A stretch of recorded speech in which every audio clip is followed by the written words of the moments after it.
ఎదుర్కొన్నప్పటికీ ఎంత స్ట్రగల్స్ తను ఫేస్ చేసినా, అలాగే తన లైఫ్‌లో ముఖ్యంగా ఈ డివోర్స్ ఈ పార్ట్ ఏదైతే ఉందో దాని నుంచి కూడా తను ఇంత త్వరగా రికవరీ అవ్వడానికి కూడా తన పేరెంట్స్ యొక్క ఆహ్, సపోర్ట్ కూడా చాలా వరకు ఉందని చెప్పి సమంత చెప్పిన సందర్భాలు కూడా మనం చూసాము.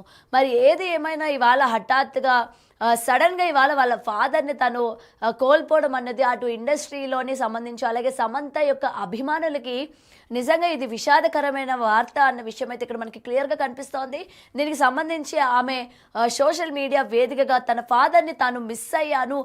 మళ్ళీ మిమ్మల్ని నేను కలుస్తాను. మిమ్మల్ని నేను చాలా మిస్ అవుతున్నాను అని చెప్పి కూడా ఆమె పోస్ట్ పెట్టడం కూడా జరిగింది. దీనికి సంబంధించి అటు అభిమానులు ప్రతి ఒక్కరు కూడా ఆమెకి స్ట్రాంగ్‌గా ఉండాలి. అలాగే దేవుడు తనకి స్ట్రెంగ్త్ ఇవ్వాలి. ఇప్పుడు తను సక్సెస్ వైపుగా తను దూసుకుపోతుంది కాబట్టి మళ్ళీ ఎక్కడ కూడా తనకి స్టాప్ అన్నది పడకూడదు. అటు పర్సనల్ లైఫ్‌లో కావచ్చు, లేకపోతే ప్రొఫెషనల్ లైఫ్‌లో కావచ్చు, తను ముందుకు వెళ్ళాలి. ఇటువంటి రీజన్స్ వల్ల ఆగకూడదు అని చెప్పి తన యొక్క అభిమానులు తనకి సపోర్ట్‌గా నిలబడుతున్న సందర్భం కూడా మనం చూస్తూ ఉన్నాము.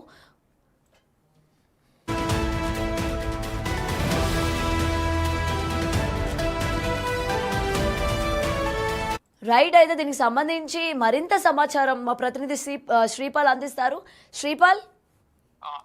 శ్రీ గౌతమి తమిళనాడులో ఇప్పుడు చెన్నైలో జన్మించినప్పటికీ తన తండ్రి మాత్రము జోసెఫ్ ప్రభు తమిళనాడులో చెన్నైకి చెందిన సగం తెలుగు ప్లస్ తమిళ్ అతని పర్సన్. మళ్ళీ మమ్మీ ఏమో వాళ్ళ అమ్మ కేరళలో అలుపుజకు చెందిన నిన్నట్టే ఆమె మలయాళీ ఆంగ్లో ఇండియన్. ఇతను కూడా ఆంగ్లో ఇండియన్ లాగా స్థిరపడ్డారు. స్థిరపడి ఏంటంటే వీళ్ళ జోసెఫ్ ప్రభు ఇతను తెలుగు సగం తమిళియన్. మళ్ళా వాళ్ళ మదర్ ఏమో సగం మలయాళీ సగం తమిళ్. ఇది ఆంగ్లో ఇండియన్ గా వీళ్ళైతే ఉన్నారు. ఈ సమంతకైతే జోసెఫ్ ప్రభు చనిపోవడం నిజంగా విచారకరము. ఏంటంటే శ్రీ అని మలయాళీ వాళ్ళ మదర్ కూడా చాలా విచారకరం ఇప్పుడు వ్యక్తం చేస్తుంది. ఇప్పుడు అయితే ఆమె చేరుకుంది తమిళనాడుకి అయితే వెళ్ళాలని చేరుకుందని చెప్పేసి చెప్తున్నారు. సమంత నిజంగా ఇదైతే విచారకరమైన చెప్పుకోవచ్చు గౌతమి. రైట్ శ్రీపాల్. అయితే ఇప్పటికే మనం చూస్తూ ఉన్నాము సమంత శరవేగంగా తన బాలీవుడ్ డెబ్యూ ఫిలింని ఎంత మొత్తం జనాల్లోకి తీసుకువెళ్ళాలి అని చెప్పి ప్రమోషన్స్లో భాగంగా ఎంత బాగా ఇన్వాల్వ్ అవుతున్నారు. అలాగే దానికి సంబంధించి ఇంటర్వ్యూస్లో కూడా తను చాలా యాక్టివ్గా ఉన్నారు. తన పర్సనల్ లైఫ్లో జరిగిన దాని నుంచి బయటకు వచ్చారు అని చెప్పి జనాలందరికీ కూడా ఒక క్లారిటీ ఆమె ఇచ్చే ప్రయత్నం చేశారు.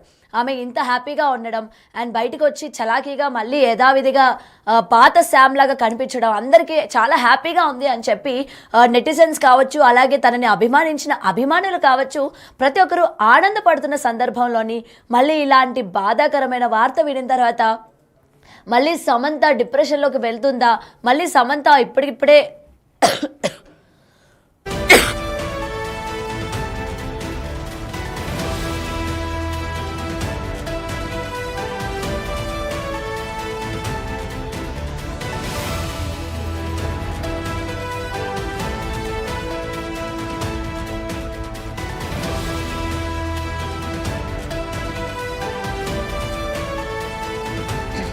రైట్ మళ్ళీ సమంత ఇప్పుడిప్పుడే కోలుకుంటున్నారు కదా, మళ్ళీ యథావిధిగా మళ్ళీ తను బ్యాక్ అయ్యే సిచ్యువేషన్స్ ఉన్నాయా అని చెప్పి అటు అభిమానులు కూడా ఆందోళనలో ఉన్నట్టు తెలుస్తోంది. మరి దీనికి సంబంధించి వివరాలు ఏంటి శ్రీపాల్?